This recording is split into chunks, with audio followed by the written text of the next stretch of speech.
ॐ श्री गणेशाय नमः। शङ्करं शङ्कराचार्यं व्यासं नारायणात्मकं सरस्वतीं च ब्रह्माणं प्रणमामि पुनः पुनः। अखण्डमण्डलाकारं व्याप्तं चराचरं तत्पदं दर्शितं येन तस्मै श्रीगुरवे नमः। अज्ञानतिमिरान्धस्य ज्ञानाञ्जनशलाकया चक्षुरुन्मीलितं येन तस्मै श्रीगुरवे नमः।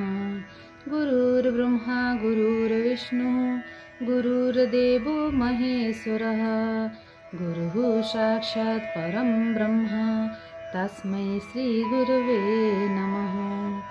ईश्वरो गुरुरात्मेति मूर्तिभेदविभागिने व्योमवद्व्याप्तदेहाय दक्षिणामूर्तये नमः।